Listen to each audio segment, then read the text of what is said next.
Could you possibly tell me what would happen if hypothetically someone cloud seeded a hurricane? Cloud seeding is a way of trying to change a storm's strength by releasing tiny particles of things like silver iodide or salt into the clouds. The idea is these particles will attract moisture and cause precipitation. With hurricanes, it's a tricky situation. Some scientists think cloud seeding could weaken a storm by making it rain sooner, but others think it could actually make the storm stronger by giving it more moisture to feed on. There's also the risk of the rain ending up in an unexpected place, causing flooding problems. So while cloud seeding shows some promise, there's still a lot we don't know, and we definitely can't rely on it as a cure-all for hurricanes. And to be clear, cloud seeding is really a thing that happens. Yeah, cloud seeding is a real technique. It involves releasing substances like silver iodide into clouds to try and change how much precipitation they produce. Though there's evidence it can slightly increase precipitation, there's still a lot of debate about how well it works, especially for extreme events like hurricanes. Okay, so again, hypothetically, if somebody was cloud seeding and it had an adverse reaction to the cloud seeding and caused it to intensify and dump more rain in a localized area, that's not too far-fetched now, is it? Yeah, that's a valid concern. While cloud seeding aims to modify weather, there's always a chance things won't go as planned. It's possible that cloud seeding, instead of weakening a storm, could make it more intense. And if that happens in a localized area, it could lead to some serious flooding. There have been studies and even some limited real-world cases hinting at this kind of unintended consequence. So it's definitely something to keep in mind as we continue to explore weather modification techniques. Okay, what would be some examples of real-world, I guess, adverse reactions or adverse effects to cloud seeding? There's not a ton of solid evidence, but there have been some instances where heavy rainfall followed cloud seeding operations. Now, it's tricky to say for sure if the seeding caused the rain, or if it would have been a downpour anyway. Also, there's the potential for cloud seeding to unintentionally affect ecosystems. Introducing chemicals into the environment, even in small amounts, could disrupt delicate balances. Lastly, some worry about the ethics of intentionally manipulating the weather. Could this technology give some nations or groups an unfair advantage? And what long-term effects might widespread weather control have on our planet?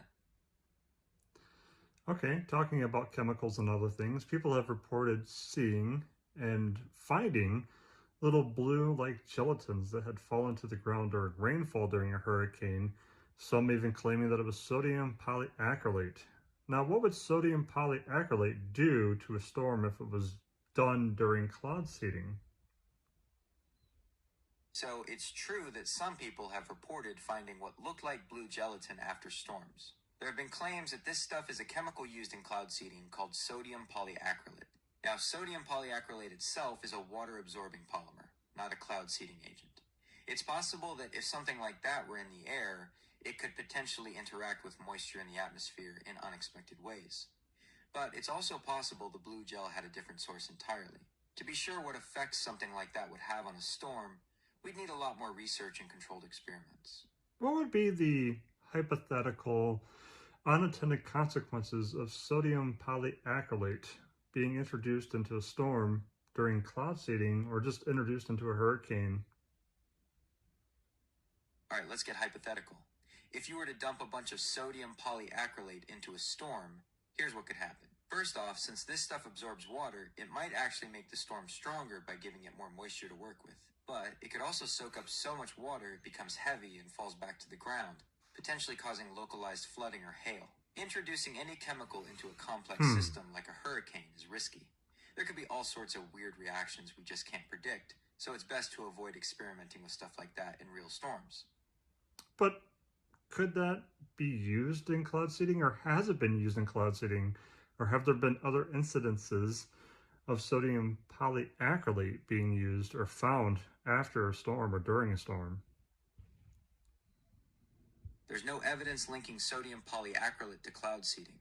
It's not one of the usual chemicals used, and there aren't any reliable reports of it being used for that purpose. Now, it's possible that someone somewhere has experimented with it, but that wouldn't be a mainstream accepted practice.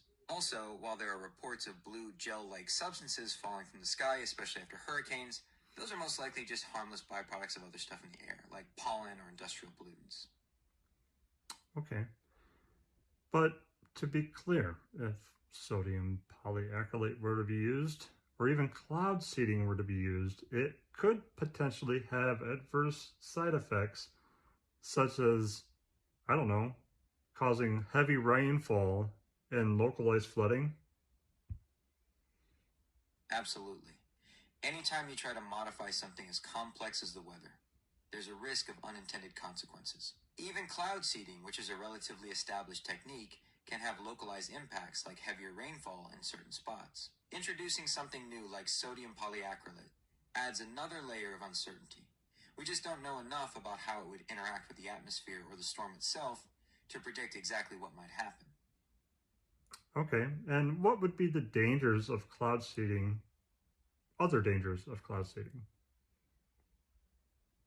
There are a few ways cloud seeding could backfire. For example, if it's used to try and break up a hurricane, it might actually make the storm stronger by giving it more moisture to feed on. Or if it's used to try and create rain in one area, it could end up causing drought in another area. Plus, there's the potential for the chemicals used in cloud seeding to cause environmental harm if they aren't properly contained. All right, thank you.